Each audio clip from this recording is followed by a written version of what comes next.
दोस्तों, हमारे इस भारत देश में अलग अलग पशु और पक्षियों का एक अपना ही पौराणिक महत्व है। आज मैं जिस पक्षी की बात करने जा रही हूँ, उस पक्षी को साक्षात भगवान भोले का स्वरूप माना जाता है। प्राचीन काल से ही नीलकंठ पक्षी के दर्शन दुर्लभ और लाभदायक माने जाते हैं। कहा जाता है, इसके दर्शन करने वाले व्यक्ति को अपने कार्य में सफलता प्राप्त होती है और उसके घर में धन धान्य तथा अनाज में बढ़त होती है। नीलकंठ को देखने के लिए सुबह से लेकर शाम तक कोई भी समय मंगल होता है। आप किसी भी समय अगर नीलकंठ के दर्शन कर लेते हैं तो वो मंगलमय होते हैं। खासकर दशहरा के दिन इसका दिखना बहुत ही शुभ माना जाता है। इसके पीछे एक पौराणिक मान्यता जुड़ी हुई है। त्रेता युग में भगवान श्री राम को रावण का वध करने से पहले इसी नीलकंठ पक्षी के दर्शन हुए थे। उसके बाद रावण से हुए युद्ध में श्री राम को विजय प्राप्त हुई थी। रावण का वध करने के बाद जब श्री राम को ब्राह्मण की हत्या का पाप लगा था, तब राम और लक्ष्मण दोनों ने एक साथ मिलकर भगवान शिव की आराधना की थी और खुद को ब्राह्मण की हत्या के पाप से मुक्त किया। उस समय भगवान भोलेनाथ राम जी को दर्शन देने के लिए नीलकंठ पक्षी के रूप में प्रकट हुए थे।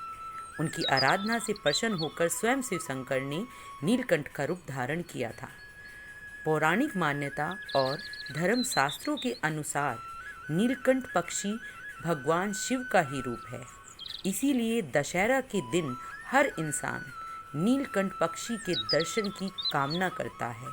हर व्यक्ति यह चाहता है कि दशहरा के दिन उसे इस मंगलमय दिव्य पक्षी के दर्शन हो जाएं। भारत देश के पूर्वी भाग में रहने वाले कुछ आदिवासियों के लिए परंपरा अनुसार नीलकंठ पक्षी के दर्शन बेहद ही दुर्लभ और उत्कृष्ट शगुन का प्रतीक होता है। इसी तरह से और कई जगहों पर भी इसकी अलग अलग मान्यता है।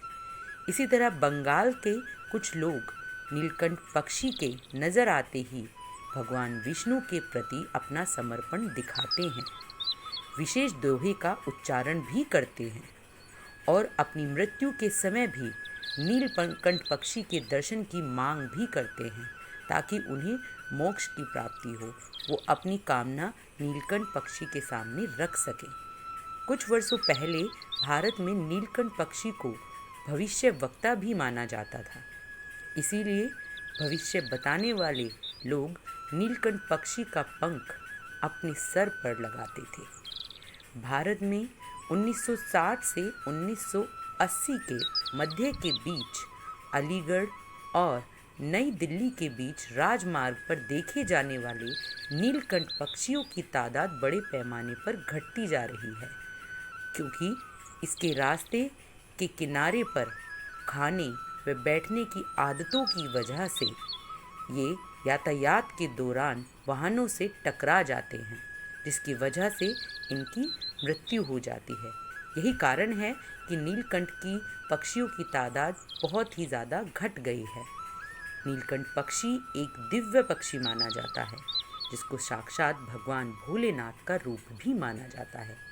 मान्यता तो यह भी है कि अगर किसी को भी इस चमत्कारी पक्षी के दर्शन हो जाते हैं तो उसकी सभी मनोकामनाएं पल भर में पूरी हो जाती हैं। वो जो भी चाहता है उसको प्राप्त हो जाता है और व्यक्ति रोड़पति से पल भर में करोड़पति बन जाता है। तो ये थी मेरी नीलकंठ से जुड़ी हुई एक पौराणिक मान्यता और नीलकंठ पक्षी का पौराणिक महत्व। अगर आपको भी कहीं यह नीलकंठ पक्षी मिलता है तो आप अपनी मनोकामना पूर्ति के लिए इसके सामने रख सकते हैं। तो अगर आपको ये वीडियो सही लगी हो तो प्लीज़ चैनल को लाइक कीजिएगा, कमेंट कीजिएगा और प्लीज़ सब्सक्राइब करना नहीं भूलिएगा। इससे मुझे बहुत मोटिवेशन मिलता है। तो मिलती हूँ अगली वीडियो के साथ। तब तक के लिए thank you, take care, bye.